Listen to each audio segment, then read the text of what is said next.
ada sedikit cerita, ya, cerita malam menjelang tidur.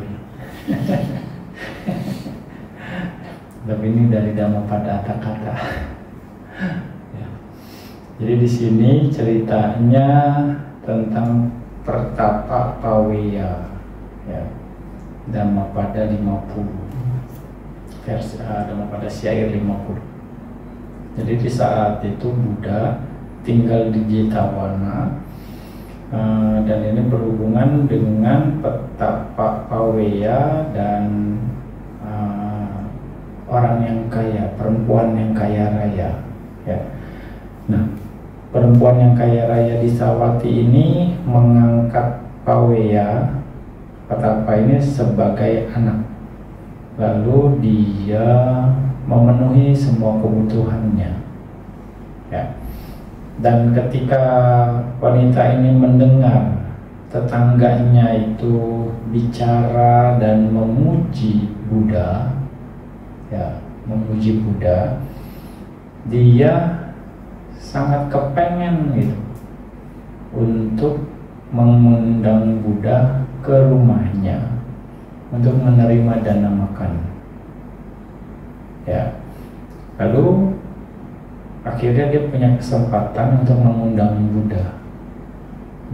Buddha, dan akhirnya bisa berdana makan di rumahnya. Dan makanan pilihan, ya, dia memilih makanan yang terbaik, bisa dibilang, dan makanan pilihan sudah bisa didanakan. Lalu ketika Buddha sedang anumodana, artinya sedang memberikan, ya, anumodana lah, blessing lah mau dibilang, ya, sedang memberikan apresiasi atas kebajikan yang telah dilakukan, Paweya, Pertapa itu yang jadi diangkat anaknya itu, dia seperti nggak suka dan seperti mengganggu dengan teriak-teriak seperti itu, mengeluarkan suara yang berisik karena merasa jealous atau bagaimana, cemburu atau nggak suka dengan undangan dengan undangan ibunya itu, dengan mengundang Buddha. Dia menyalahkan dan, ya, berkata kasar lah kepada ibunya, wanita tersebut. Nah, teriakan itu membuat si perempuan ini jadi malu, ya kan, karena diteriakin, karena jadi berisik, dia juga malu jadinya.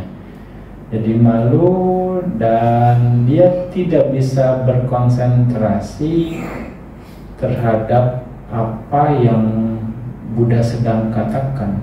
Jadi kebagi konsentrasinya, ya. Pada saat itu Buddha lagi kasih anumodana, ya, intinya teriak-teriak, jadi aduh, nggak enak, malu, juga berisik gitu, nah. Ya, jadi dia nggak bisa konsentrasi terhadap apa yang Buddha katakan. Ya, lalu Buddha mengatakan ke wanita tersebut, jangan konsentrasi ke sana. Buddha katakan, Anda jangan perhatikan yang berisik itu, mau dibilangnya, ya.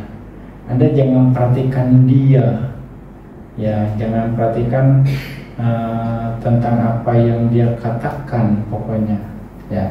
Tapi konsentrasikan saja hanya pada apa perbuatan apa yang Anda lakukan ini, perbuatan baik atau buruk Anda saja yang Anda perhatikan, jangan perhatikan dia. Anda harus hanya memperhatikan hanya perbuatan baik dan perbuatan buruk Anda saja yang Anda perhatikan. Maksudnya seperti itu. Nah, dan lebih lanjut Buddha mengulang syair ini. Seseorang seharusnya tidak mempertimbangkan atau tidak melihat kesalahan orang lain, atau juga menghitung apa kejahatan atau perbuatan baik atau perbuatan buruk yang telah orang lain lakukan.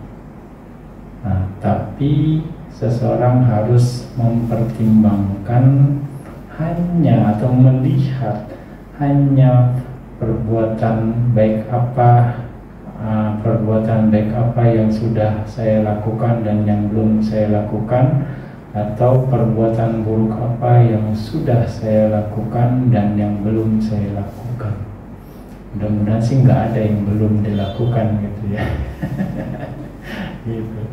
Nah, itu yang harus diperhatikan oleh Buddha. Nah, Buddha mengajarkannya. Jadi ini khususnya ketika kita ya mau berkonsentrasi, kalau kita khususnya mau berbuat baik ya, mungkin saja ketika kita mau berbuat baik banyak kondisi-kondisi yang membuat kita tuh nggak nyaman, sehingga konsentrasi kita terpecah, paise lah, atau jadi malu lah, atau jadi takut disalahin lah, atau bagaimana gitu kan.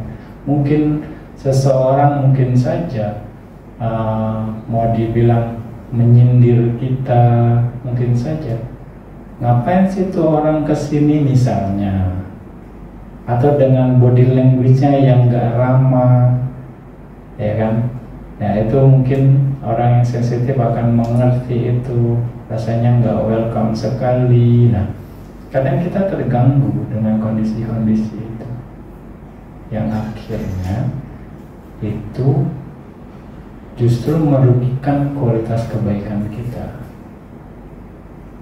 Ya, itu yang dibilang Buddha katakan, Anda harus konsentrasi terhadap kebaikan yang Anda lakukan, jangan pikirin yang lain, pikirin Anda sendiri pada saat itu. Ya, ini Buddha menegaskan ini supaya kita menjaga kualitas batin kita pada saat berbuat baik. Jangan pikirin dia, itu urusan dia. Yang Anda pikirkan adalah urusan Anda. Apa yang Anda lakukan? Berbuat baik, lakukan perbuatan baik itu dengan baik. Ketika Anda melakukan kalau Anda misalnya kita terpengaruh dengan kondisi itu, kita bisa saja berbuat baiknya jadi terpaksa. Karena ya, kalau ada orang mah mungkin saya nggak mau melakukan deh, nggak enak, tapi karena nggak ada orang saya ya deh terpaksa dengan kondisi seperti itu. Ya enggak, akhirnya melakukan perbuatan baiknya nggak happy, apapun ya. Nah di situ ini bentuk Buddha mengajar kita untuk ya konsisten, artinya penuh percaya diri, harus memupuk kepercayaan diri, tekad yang kuat dalam berbuat baik dan menjaga kualitas kebaikan itu sendiri. Ya kalau mau kasarnya bodoh amat lah gitu ya. urusan saya berbuat baik. mau bagaimana ya cara ininya ya. Jadi seperti itu. Jadi kita yang harus memperhatikan. Masalahnya kalau kita terbawa situasi, berarti kita sudah melakukan hal yang buruk. Kenapa? Karena kita berbuat baiknya tidak maksimal. Ya, kita lupa, oh iya ya, ada kondisi lemah ini yang saya lakukan. Nah, ini jadi catatan. Ya enggak? Ya, gitu. Jadi kita harus punya kepercayaan diri dalam berbuat baik. Ya, ini yang nyambung ke yang kalimat yang lainnya. Jangan takut berbuat baik, jangan malu berbuat baik, jangan ragu berbuat baik. Ya enggak, nyambungnya ke sana. Karena perbuatan baik itu bukan sesuatu yang perlu ditakutkan. Karena berbuat baik itu bukan sesuatu yang rasanya bukan sesuatu yang memalukan. Karena berbuat baik bukan sesuatu yang harus menjadi ragu. ya enggak. Nah, ke sana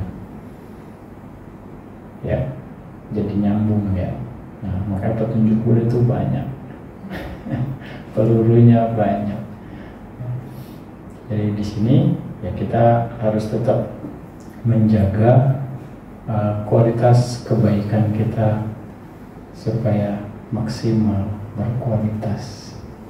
Misalnya ada orang yang marah atau tidak senang dengan perbuatan baik kita, yaitu urusan dia, bukan urusan saya. Saya kan nggak ada berniat misalnya untuk bikin Anda marah. Nah, jadi bukan aku salah, bukan saya bikin aku salah, bukan. Nah, ya kan? Nah, ada cerita Buddha di apa namanya, diomelin oleh seorang Brahmana. Brahmana ini sangat menghina Buddha. Buddha dijelek-jelekin. Ya Buddha diam saja, ya mendengarkan apa yang diucapkan. Lalu setelah selesai, ya Buddha kasih Brahmana, misalnya ya ada seorang tamu yang berkunjung ke rumah Anda, lalu tamu itu Anda suguhkan makanan, ya makanan Anda, lalu tamu itu tidak mau makan makanan Anda. Makanan itu punya siapa pada akhirnya? Apakah punya tamu tersebut atau masih punya Anda? Masih punya saya, Buddha. Ya, masih punya saya. Ya, begitu juga sama. Ketika seorang marah, seseorang misalnya benci, dia mengucapkan kata-kata yang penuh hinaan, makian, kasar. Ketika Anda tidak terpengaruh dengan kata-kata tersebut, Anda ya bodoh amat bahasanya, Anda nggak masukkan ke dalam hati, Anda nggak terbawa oleh kondisi tersebut. Artinya Anda nggak makan oleh makanan, yaitu makanan itu atau hinaan itu, cacian itu berarti tetap punya si orang tersebut. Jadi kita nggak perlu makan, nggak perlu kebawa oleh kondisi tersebut.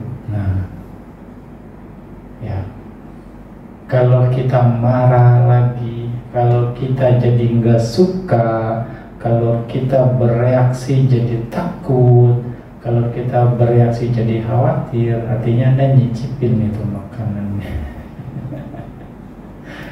Ya, berarti Anda ngerasain makan makanannya dia mau dibilang. Nah itu. Ya, jadi Anda harus bisa pahami ini akan sangat sekali berguna sekali dalam kehidupan sehari-hari. Kadang kita berpikir, aduh saya bikin dia marah nih, aduh saya karma buruk nggak ya? Ya kan, aduh ini nggak bagus nih, jadi bikin orang kesel. Nah, secara ininya ya, jadi kadang kita jadi bingung, jadi ragu, jadi nggak tenang, gelisah. Padahal kalau dilihat kondisi kita kan tidak ada niatan misalnya bikin seseorang jadi bikin karma buruk. Nah, itu kita hanya salah satu kondisi saja, ya kan? Gitu. Ya enggak, kita nggak ada niat, kecuali memang kita punya niat biar dia marah nih. Itu kita bikin karma buruk. Tapi kalau nggak ada niat, ya kayaknya kita cukup jelas kita nggak ada masalah apa, yang bermasalah dia, misalnya itu ya. Nah, ini juga Anda bisa ini ya, jadikan satu referensi ya, gitu.